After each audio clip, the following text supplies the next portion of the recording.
I always thought it was the wind. My name is Claire Bennett. I am 44. I live alone in a small house with a blue fence and a back gate that squeaks. I work from home. I like quiet. I like knowing my door is locked. 3 months ago, the repairman came to fix my water heater. He was in my backyard for maybe 10 minutes. When he left, he stopped at my front door. "Ma'am," he said, "can I tell you something?" I nodded. "Someone's been going through your back gate every Tuesday, around 3 p.m. I've seen it twice while I was on the street." My blood went cold. "What?" I said. He looked uncomfortable.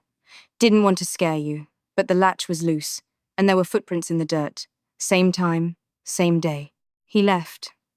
I stood there with the door half open. Every Tuesday, 3 p.m. That was today.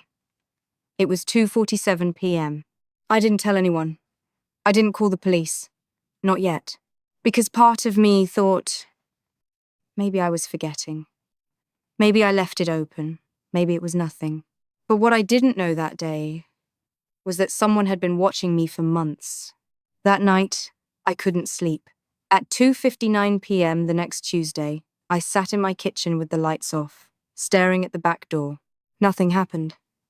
The gate stayed shut. I told myself the repairman was wrong. Until the next Tuesday. At 3:04 p.m., I heard it. A soft click, metal on metal. The gate. I didn't move. I didn't breathe. I waited. Footsteps. On my grass. Slow, careful, then silence. I counted to 60. My hands were shaking. I got up. I walked to the window, pulled the curtain back 1 inch. No one there, but the gate was open. 2 inches. My garden tools had been moved. The pot by the fence was turned. Someone had been there. In my space, I felt broken, not scared yet, just violated. That night I ordered 3 cameras. Small ones. I put one on the back gate, one on the side of the house, one inside, facing the kitchen. I told no one. Not my sister, not my neighbor. Every Tuesday I waited. Camera app open on my phone. The first Tuesday, nothing. The second Tuesday, nothing. I started to doubt myself. Was I making this up? Then the third Tuesday came. 2:58 p.m. I was making tea. 3:02 p.m. Notification. Motion detected. Back gate. My heart dropped into my stomach. I opened the app. The video started. A woman. Late 30s hoodie. Backpack. She looked around. Then she unlatched the gate. It didn't make a sound. She had oil. She stepped into my yard. She didn't look at the house. She went straight to the shed. She opened it. Took something out. A small box. Then she left. Gate closed behind her. 3:06 p.m. 4 minutes. I watched it 5 times. But what shattered me was when I paused the video. On the backpack, a keychain. One that I had given away years ago to my ex-husband's new wife, Lara. We hadn't spoken in 3 years, since the divorce, since she moved 2 streets over. Lara? She knew I worked from home on Tuesdays. She knew my routine.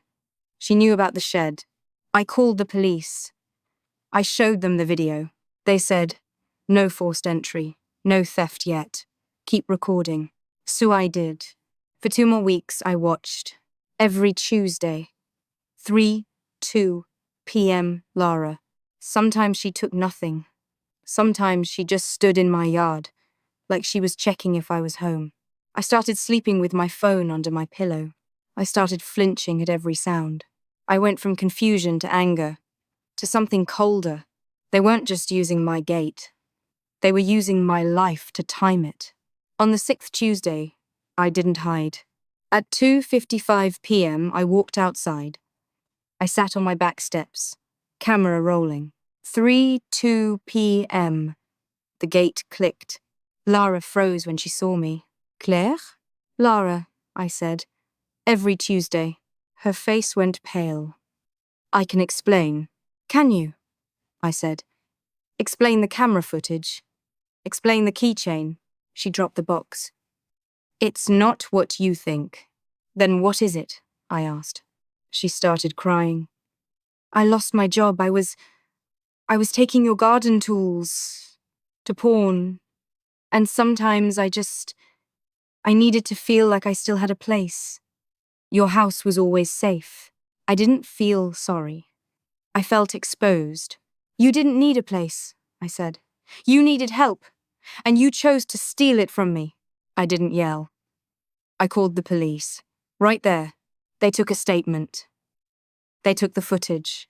Lara got a warning. Trespassing. Community service. I got a restraining order. And new locks. And allowed a gate. She never came back. Today, my gate doesn't squeak anymore. I still get a notification every time it opens.